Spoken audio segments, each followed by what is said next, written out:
नमस्ते साथीहरू। आज म मेरो भान्सामा मकैको ढिँडो बनाउँदैछु। आउनुहोस् है त म कसरी पकाउँछु। सबभन्दा पहिला मैले पानी तताएँ। पानीमा थोरै घिउ हालेँ। घिउ हालिसकेर मजाले थोरै पिठो हाल्दै थोरै पिठो हाल्दै चलाउँदै गएँ। थप्दै जाने। हुन त मैले फर द फर्स्ट टाइम बनाउँदैछु मेरो घरमा ढिँडो। मैले कहिले पनि बनाएको थिएन यसरी। कोदोको चाहिँ बनाएको थिएँ, मकैको चाहिँ बनाएर खाएको थिएन। अनि त्यसरी बनाउँदै जाने। मजाले घोट्ने, एकदमै धेरै घोट्नुपर्छ यसलाई चाहिँ। मजाले यसरी घोट्दै जाने।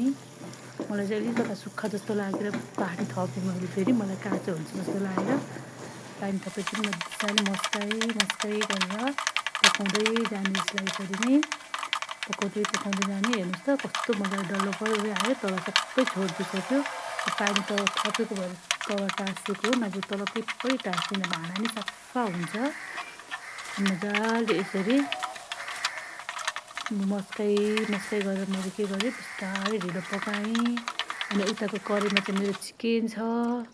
अनि मैले चाहिँ मजाले यसरी घिउ राखेर 1 चम्चा चिकनसँग आजको खाना मकैको ढिँडो खाएँ। हजुरहरूले चाहिँ के खानुभयो साथीहरू? कमेन्ट गर्नुहोला। धन्यवाद।